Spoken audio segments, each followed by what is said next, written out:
Сяо Янь сразился с самим заместителем главы Зала Душ. На второй звезде ему пришлось чрезвычайно туго, и он вместе с Яо Лао даже попался в темные цепи этого эксперта. Все же замглавы на пике третьей звезды Святого. Тем не менее, он схватил Сяо Яня не так быстро. А вот Цзиянь крутышка. Как вам ее эпичное появление и спасение Сяо Яня и Яо Лао?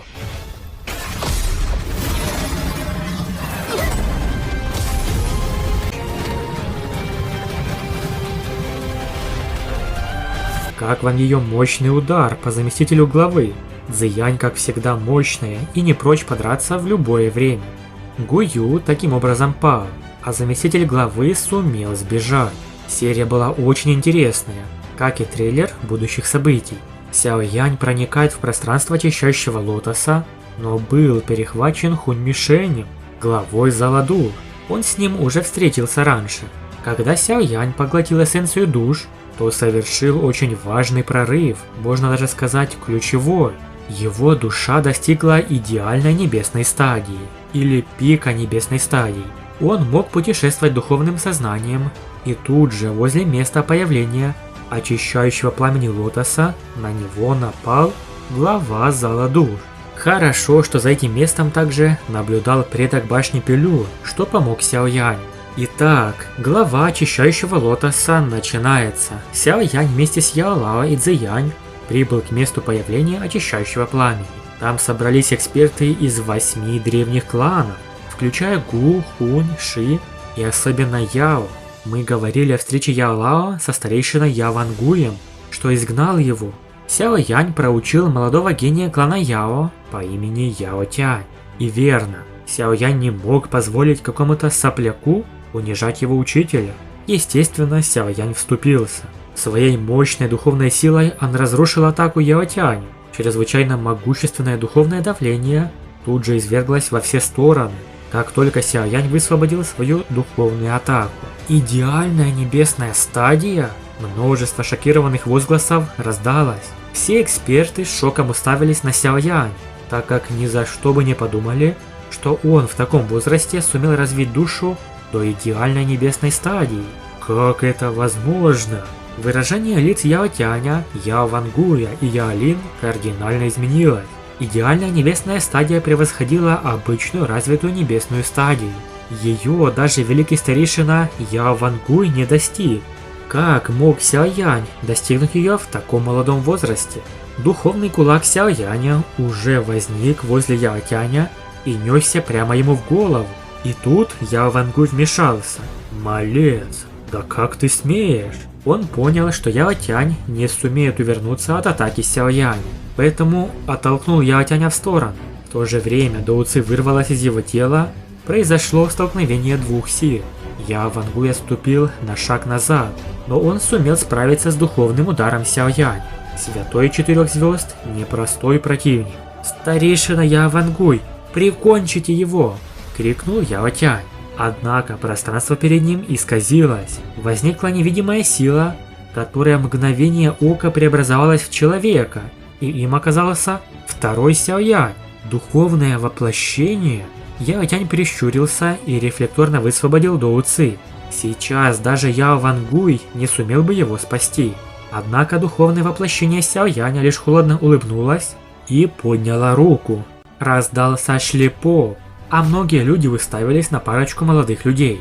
«Бесполезное существо! Как смеешь ты вести себя высокомерно перед моим учителем? Это пощечина тебе в качестве урока». Яо Тянь был в шоке, с края его губ даже потекла струйка крови. Вот так Сяо Янь проучил этого надменного Яо Тяня. Убивать, конечно, его нет смысла, все же он с древнего клана Яо. А вот поставить на место, на глазах у стольких людей, это, конечно, можно. Сяо Янь без малейших колебаний дал пощечину Яо Тяню на глазах у толпы экспертов. Этот удар стал публичным унижением, которое для представителя древнего клана было равносильно смертному приговору чести. Яо Тянь застыл лишь на краткий миг, прежде чем ярость полностью поглотила его. Его глаза налились кровью, а из тела вырвалось коричневое пламя, что преобразилось в гигантскую черепаху. Это было духовное пламя земной черепахи, занимавшее 13 место в рейтинге небесного пламени. Сяо Янь слегка удивился, ведь наличие столь ценного небесного пламени лишь подтверждало мощь клана Яо. Яо Тянь полностью утратил самообладание. Он попытался атаковать Сяо Яня, но пламенная черепаха была отброшена назад и врезалась в Яо Тянь. Его небесное пламя занимало лишь 13-ю позицию, тогда как пламя Сяо Яня представляло собой слияние 5 видов небесного пламени и могло соперничать даже с пламенем 6-й позиции. К тому же духовная сила Сяо Яня значительно превосходила силу Яо Тяня. Разрыв в мощи был слишком велик. Старейшина Яо Вангуй, увидев ранение Яо Тяня, он мгновенно появился перед вторым Сяо Янем, то есть его воплощением, и ударил ладонью, сокрушая пространство перед собой. Однако Сяо Янь не стал вступать в столкновение, его духовное воплощение просто вернулось обратно в его тело. После чего Яо Вангуй решил атаковать оригинальное тело Сяо Янь, но в этот момент вперед вышла Цзиянь. «Старик, ты совершенно безумен. Думаешь, ты здесь самый крутой?» Она встала перед Сяо Янем и ответила ударом. Из ее кулака вырвался огромный золотой дракон, и столкновение двух святых 4 звезд стало по-настоящему ужасающим. Пространство почернело и разрушилось. Это заставило Яо Вангуя отступить. Он мрачно уставился на Цзиянь. Хотя их уровни были равны, ее тело дракона Феникса давало ей подавляющее преимущество в прямом столкновении. При желании она действительно могла убить его. Яо Вангуй кипел от ярости, но тут как раз появились эксперты клана Гу, и Гу Сюнер охладила его пыл. Ему прямо указали, что вмешательство старшего поколения в конфликт младших лишь унижает его статус. Более того, присутствие старейшины Гу Наньхая, превосходящего его по силе, ясно давало понять, что дальнейшая эскалация приведет к потерям клана Яо. Понимая невыгодность положения, Яо Вангуй отступил, но пригрозил Сяо Яню и Яо Лао. В ответ Яо Лао сказал: «Яо Вангуй, странно, что человек вроде тебя ответственен за дисциплину в клане Яо. Я навещу ваш клан в будущем. У меня нет никаких чувств к клану, но я обещал оставить имена родителей на клановом монументе». Яо Вангуй в ответ оскорбил Яо Лао, на что у Сяо Яня вспыхнула жажда убийства. Рядом с ним встала и Цзиянь, но взвесив положение, Яо Вангуй понял, что если продолжит конфликт, то сильно рискует. Яо Лао почувствовал облегчение, когда эксперты клана Яо ушли. В прошлом он защищал Сяо Яня, но теперь ученик сам стал перед ним щитом. Сяо Янь твердо пообещал сопровождать учителя в клан Яо после завершения борьбы за очищающее пламя лотоса. Яо Лао кивнул с теплой улыбкой, приняв решение не действовать в одиночку. Теперь внимание всех вновь обратилось к разрыву в пространстве. Светло-кремовый свет продолжал изливаться. Пространственная трещина постепенно расширялась. Гу Сюнер произнесла, что время пришло. Ее слова стали сигналом. Множество могущественных экспертов ринулись к разрыву в пространстве. Очищающее пламя лотоса наконец должно было явиться миру, и он был готов вступить в борьбу за него. Гу Сюнер предложила, что эксперты слабее уровня мнимого святого должны уйти, и рассказала Сяо Яню, что очищающее пламя пользуется эмоциями людей в качестве источника жизни для демонического пламени в их телах. Стоит ему появиться, когда же душа будет испепелена. Сяо Янь кивнул. Итак, все люди вошли разом. Группа Сяо Яня тоже ворвалась в сферу света, но войдя через проход, Сяо Янь таинственным образом оказался один. Он тут же почувствовал, как кожа на лице высохла. Какая страшная температура! Первое впечатление об измененном пространстве. Сяо Янь подумал, что попал в печку. Даже ему пришлось жарко, хотя он и поглотил целых 5 видов небесного пламени. Сяо Янь, Яо Лао и Гу Сюнер изначально были вместе, но как только они вошли, их всех разделило. Более того, окружающая обстановка резко изменилась. Именно тогда Сяо Янь понял, что их всех обнаружило пламя очищающего лотоса. Сяо Янь и его спутники попали в его ловушку. Они проникли в пространство очищающего лотоса, где оно господствовало безраздельно. Однако поначалу Сяо Янь принял его за руины. Он обыскивал все вокруг в его поисках. Как показано в трейлере, Сяо Янь неожиданно встречает Хунь Мишень. Хунь Мишень выглядит невероятно круто и властно. Сяо Янь, увидев его, понимает, что сейчас он не сможет противостоять главе Залу Душ. К К сожалению, Хунь-Мишень появляется там специально, чтобы устроить засаду Сяо Яню. Но вместо того, чтобы убить его, он использовал душу Сяо Джаня, чтобы заставить Сяо Яня подчиниться. Удивительно, но он показал Сяо Яню его отца Сяо Джаня в форме духовного тела. Глава зала душ поместил руку на голову Сяо Джаня и произнес: «Мы практически поймали тебя, поэтому больше нет смысла сохранять его жизнь». Глаза Сяо Яня тут же налились кровью. Глава зала душ сжал ладонь и просто развеял душу Сяо Джаня. Та обратилась бликами света и исчезла из этого мира.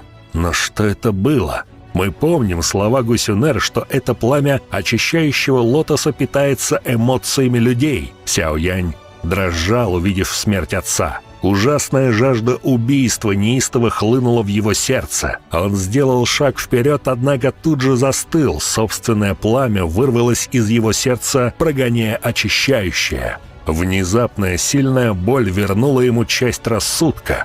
Он понял, что глава зала душ уже испарился. Это была лишь иллюзия, чтобы подстегнуть эмоциональный всплеск. Данная сцена изумила его полностью. Сяо Янь сжал зубы и начал циркулировать Доу Ци. Чужое пламя выдержало лишь мгновение, пока не начало отступать. В итоге это пламя оказалось полностью вытеснено из тела Сяо Яня. Он вздохнул с облегчением, когда выгнал демоническое пламя. Ему повезло. Но все это перед ним было не настоящим. Поскольку главной целью Хунь-Мишеня было завладеть очищающим пламенем, он не стал бы с ним сражаться в данный момент. Поэтому Сяо Янь понял, что его обманули и заманили в ловушку иллюзий. Однако, разыскивая своих спутников, Сяо Янь обнаруживает неподалеку своего учителя Яо Лао. Он сидит, скрестив ноги на вершине горы. Также попал в иллюзию пламени, в окружении пылающего белого пламени.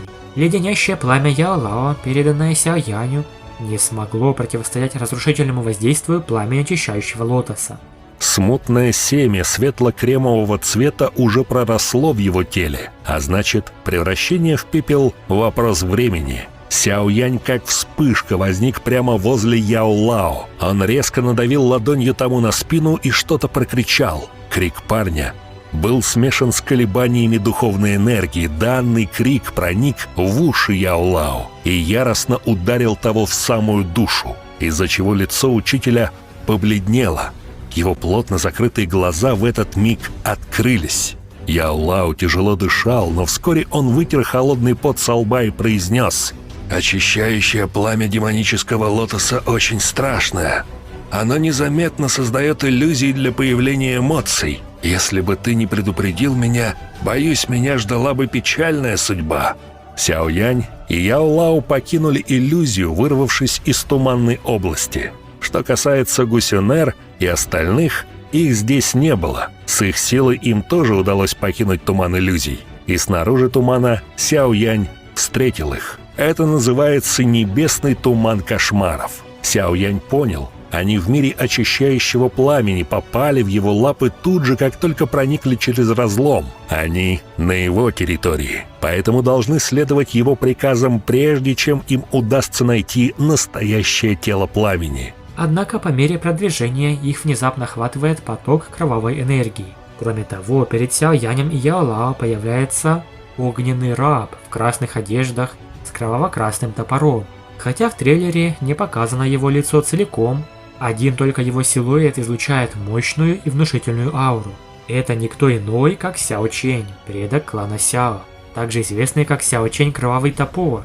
У Сяо Яня скоро будет еще один союзник, который вот-вот пробудится. Большое спасибо за просмотр. Напишите в комментариях, ждете ли вы появления Сяо Чэня, брата Сяо Сюань. Подписывайтесь на канал, ставьте лайк и всем пока.